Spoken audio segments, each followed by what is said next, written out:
L'indifférence émotionnelle prônée par les philosophes stoïciens peut sembler être un concept surprenant, voire choquant pour notre sensibilité moderne. Pourtant, il porte en lui une sagesse intemporelle qui conserve toute sa pertinence à notre époque troublée. Que recouvre exactement cette notion centrale de la pensée stoïcienne? Il s'agit pour le sage d'atteindre un état de stabilité émotionnelle en toutes circonstances, de ne pas se laisser affecter par les aléas extérieurs qui ne dépendent pas de lui. Comme le déclare Épictète, l'un des maîtres stoïciens, les hommes sont troublés, non par les choses, mais par les jugements qu'ils portent sur les choses. Autrement dit, ce sont nos attachements et nos peurs qui causent nos tourments, bien plus que la réalité objective des événements. Cet idéal d'indifférence émotionnelle repose sur deux piliers fondateurs de l'éthique stoïcienne. Tout d'abord, la conviction que beaucoup de ce qui nous arrive échappe à notre volonté et dépend du destin et des lois universelles de la nature. Ensuite, la nécessité de contrôler nos passions déraisonnables, car comme le dit toujours Épictète, ce ne sont pas les choses en elles-mêmes qui troublent les hommes, mais les jugements qu'ils portent sur les choses. En cultivant la maîtrise de soi, l'objectivité et la sérénité, l'indifférence émotionnelle stoïcienne nous promet donc la tranquillité de l'âme. Quoi de plus précieux à une époque comme la nôtre, marquée par l'omniprésence de l'anxiété et du stress? Songeons un instant à la tempête médiatique et informationnelle quasi permanente à laquelle nous sommes soumis au quotidien. Mais aussi aux mille tracas de la vie moderne, à l'obsession de la performance, aux diktats de la société de consommation. Face à ces assauts incessants qui troublent notre esprit, la sagesse millénaire du portique nous offre un rempart inestimable. Car que dépend-il de nous dans tout cela? Bien peu de choses, assurément. En revanche, il est en notre pouvoir de décider du jugement que nous portons sur les choses, de prendre du recul et de cultiver notre tranquillité intérieure. Suivons donc les stoïciens sur ce chemin exigeant mais libérateur de l'indifférence émotionnelle. Dans cette vidéo, nous explorerons les fondements de l'indifférence émotionnelle stoïcienne et comment, à travers le contrôle des passions et l'acceptation du destin, elle peut nous guider vers un calme intérieur durable. Nous verrons comment ces principes, bien que formulés il y a des siècles, demeurent d'une actualité brûlante, offrant des clés pour naviguer dans notre époque tumultueuse. Je vous invite à plonger avec moi dans la sagesse stoïcienne, à découvrir comment ces enseignements ancestraux peuvent être intégrés dans notre quotidien pour atteindre une tranquillité d'âme et une clarté d'esprit face aux défis de la vie moderne. Mais avant, n'oubliez pas de cliquer sur le bouton s'abonner et le bouton j'aime ci-dessous pour ne manquer aucune de nos prochaines vidéos sur le stoïcisme. Votre abonnement et votre soutien renforcent non seulement votre propre chemin vers la sagesse, mais aussi notre communauté stoïcienne. Cela envoie également un message fort à YouTube, montrant que notre contenu vise à éduquer et à enrichir l'esprit. Cette invitation au détachement peut sembler bien austère à nos contemporains. Pourtant, elle procède d'une observation essentielle des stoïciens. De nombreux objets que nous poursuivons avec ardeur ne dépendent pas de nous. Richesse, gloire, plaisir des sens, tout cela relève de ce que les anciens nommaient les préférables, par opposition au seul véritable bien comme la vertu et la sagesse. Or, nous attarder avec passion à poursuivre ces préférables, c'est s'exposer inutilement aux troubles et à la détresse. Comme l'observe Sénèque, ce n'est pas parce qu'il nous manque que nous sommes malheureux, c'est parce que nous pensons qu'il nous manque. Cléante, l'un des premiers stoïciens, invite ainsi à la tempérance et à la satisfaction de peu. Une petite cruche d'eau et de pain suffisent aux sages pour vivre. Et Chrysippe renchérit, celui qui sait adapter ses désirs à ce qui est en son pouvoir peut mener une vie agréable, même sur le chevalet. Cet appel stoïcien à limiter nos attachements peut sembler bien rigoureux. Mais quelle pertinence au regard de nos existences modernes, si encombrées de superflu. Songeons un instant à la place croissante qu'occupe la consommation dans nos vies, générant frustration et plainte. Mais aussi au temps et à l'énergie gaspillée dans la quête effrénée du prestige social ou professionnel, si souvent vaine. À l'inverse, en restreignant volontairement nos désirs à ce qui dépend véritablement de nous, une formidable sérénité nous est promise. Les obstacles extérieurs ne pouvant plus nous atteindre. comme le dit Marc Aurèle, si tu te contentes de ton présent et de ton sort, tu pourras vivre heureux. Cultivons donc ce précieux détachement, y compris vis-à-vis de nos proches. Car comme le prévenait Épictète, si tu t'attaches trop à une personne, prends garde au piège que tu te tends. N'as-tu pas appris que l'on est esclave de ce dont on ne peut se passer? En effet, si nous plaçons notre bonheur entre les mains d'autrui, nous nous exposons aux affres de l'inquiétude et de la dépendance. Soyons donc les artisans de notre propre félicité, en circonscrivant nos préférences à ce qui dépend de notre volonté. Nous goûterons alors l'ataraxie tant prisée des anciens, ce calme souverain de l'âme que nul ne peut nous ravir. Suivons les stoïciens sur ce chemin exigeant d'autonomie intérieure qui seul peut nous affranchir du joug des passions et du tumulte du monde. La distinction stoïcienne entre plaisir et bonheur est essentielle pour comprendre la quête de l'indifférence émotionnelle et du calme intérieur. Les stoïciens, critiques de la recherche effrénée du plaisir, posent les fondements d'une vie épanouie sur la vertu plutôt que sur la satisfaction immédiate des désirs. Ariston de Chios, figure marquante de cette école, rejetait l'idée que le plaisir puisse constituer le bien suprême de l'existence humaine. Pour lui, et pour les stoïciens en général, le plaisir est fugace et souvent source d'attachement qui perturbe l'équilibre de l'âme et la liberté intérieure. Le bonheur stoïcien, en contraste, est envisagé comme un état de contentement durable, atteint non pas par l'accumulation de plaisirs éphémères, mais par le développement de la vertu et la maîtrise de soi. Cette conception du bonheur repose sur l'idée que la joie véritable découle d'une vie conforme à la raison, à la justice, au courage et à la tempérance. Diogène de Babylone et Panaïtios de Rhodes ont approfondi ce concept en développant l'idée de joie stoïcienne, une forme de bonheur qui transcende les plaisirs sensoriels pour s'enraciner dans l'harmonie de l'âme avec elle-même et avec l'univers. La joie stoïcienne se distingue par sa stabilité et sa pérennité. Elle est le fruit d'une conscience claire de nos actions, de nos pensées et de nos désirs, alignés avec les principes moraux universels.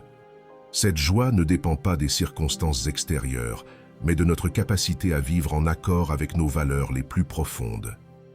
Elle est accessible à tous, indépendamment de notre situation matérielle, de notre statut social ou de notre condition physique, car elle repose sur des éléments entièrement sous notre contrôle, nos jugements, nos intentions et nos efforts pour vivre une vie vertueuse.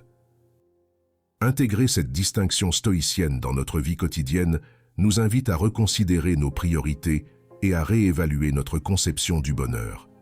Plutôt que de nous laisser entraîner dans une quête incessante de plaisirs matériels et sensoriels, nous sommes encouragés à cultiver notre caractère, à renforcer notre intégrité et à développer notre résilience face aux défis de l'existence.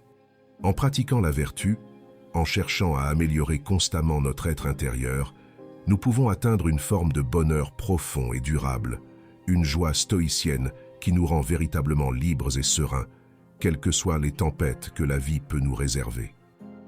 Cet appel à accepter notre sort peut sembler bien fataliste au premier abord.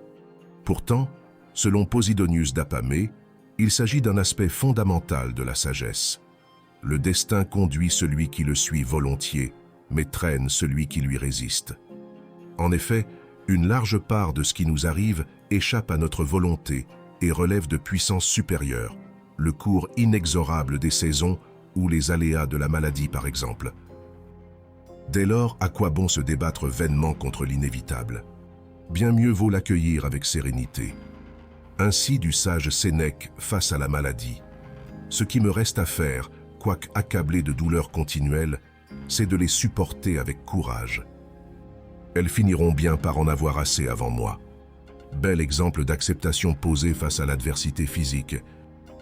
De même, alors que la vieillesse commençait à marquer ses traits, Sénèque écrivait ces lignes inspirantes. « Apprenons à aimer ce temps de la vie. » Il a aussi ses plaisirs propres. Suivons son exemple et la leçon de Marc Aurèle. Aime ton sort, aime ta vie. Car à quoi bon maudire les effets du temps, ce roi omnipotent devant lequel tout être vivant finit par s'incliner? Dans ses pensées, l'empereur philosophe revient fréquemment sur la nécessité d'accepter notre condition mortelle avec sérénité. La nature qui nous a fait naître nous rappellera en son sein, en son temps. Inutile de s'insurger contre cette loi universelle. Bien au contraire, prenons exemple sur les héros et les ancêtres qui nous ont précédés, comme nous rejoindra la postérité qui nous succédera. Tel est l'ordre éternel des choses dicté par le Logos divin qui gouverne l'univers. À nous d'y trouver une humble mais profonde résignation. Ainsi, loin d'anéantir en nous toute volonté d'agir, ce stoïcisme consentant doit au contraire nourrir notre détermination. Certes, l'essentiel nous échappe. Mais justement, appliquons-nous alors à ce qui dépend de nous avec une ferveur renouvelée. Nos pensées, nos actes de chaque instant, voilà le domaine où peut s'exprimer pleinement notre liberté intérieure. Suivons donc les stoïciens sur ce chemin exigeant mais stimulant de l'action dans l'acceptation. Nous l'avons vu, une part essentielle de la sagesse stoïcienne consiste à distinguer ce qui dépend de nous et ce qui ne dépend pas de nous. Or, parmi les rares choses qui soient véritablement en notre pouvoir, Épictète place au premier rang nos jugements et nos réactions face au monde extérieur. Une leçon capitale pour qui veut s'essayer à l'indifférence émotionnelle. Ainsi, le célèbre manuel d'Épictète regorge de recommandations pratiques pour contrôler nos passions déraisonnables. Lorsque la colère nous envahit, par exemple, appliquons-nous à suspendre tout jugement avant de réagir, afin de la laisser retomber. Ou encore, pour surmonter nos angoisses face à l'avenir, efforçons-nous de nous recentrer pleinement sur la tâche présente. Les exemples contemporains ne manquent pas pour illustrer l'importance vitale de ce self-control prôné par les stoïciens. Songeons par exemple aux ravages que peuvent causer nos accès de rage au volant, ces réactions disproportionnées qui nuisent avant tout à nous-mêmes. Ou encore à la spirale infernale de l'anxiété, attisée par la consommation frénétique de mauvaises nouvelles. Pour y échapper, appliquons les enseignements du portique. Lorsque vous sentez la panique ou la colère poindre, faites une pause. Recentrez votre attention sur votre souffle, sur la simplicité de l'instant. Rappelez-vous que vous êtes maître de vos pensées et de vos actes, non des événements extérieurs. Ainsi fortifié intérieurement, vous pourrez faire face sereinement à toutes les tempêtes du monde. Car telle est bien la promesse ultime de cet entraînement stoïcien à contrôler nos réactions, accéder à une sérénité inébranlable que les aléas de l'existence ne sauraient affecter. Tel le roc battu par les flots, le sage demeure imperturbable grâce à la vigilance de son jugement. Pour Sénèque, il s'agit même de l'essence du bonheur. Le bonheur réside dans un jugement serein et tranquille. Le reste n'est qu'un vain battage de l'opinion. Suivons donc cet itinéraire exigeant mais libérateur que nous indiquent les stoïciens par leurs paroles et leur exemple. En maîtrisant ce qui dépend de nous, notamment nos pensées, nous goûterons une joie et une sérénité à l'abri des tempêtes du monde. Au terme de notre exploration de cette facette essentielle de la sagesse antique, espérons que ces bienfaits vous apparaissent dans toute leur évidence. En effet, quel profit ne pouvons-nous retirer de cet idéal d'équanimité et de détachement prôné par les stoïciens? Tout d'abord, rappelons combien il est libérateur de circonscrire nos attachements et nos aversions à ce seul domaine qui dépendent véritablement de nous. En concentrant nos efforts sur ce sur quoi nous avons prise, nous ouvrons la voie à une sérénité nouvelle. Adieu frustration et sentiment d'impuissance. Je maîtrise mes pensées, mes actes, mes réactions. Cela suffit amplement à mon bonheur. Par ailleurs, en refusant de nous laisser balloter par les passions que provoquent en nous les événements, nous gagnons en hauteur de vue et en objectivité. Comme le répète Marc Aurèle, le bonheur de ta vie dépend de la qualité de tes pensées. En filtrant et clarifiant celles-ci, l'indifférence émotionnelle stoïcienne nous rend plus forts et plus lucides. Comment concrètement cultiver cette précieuse disposition au quotidien? Les occasions ne manquent pas d'exercer notre détachement. Un contretemps qui nous fait perdre patience, la critique injustifiée d'un collègue, autant d'aléas extérieurs qui ne devraient pas troubler la sérénité du sage.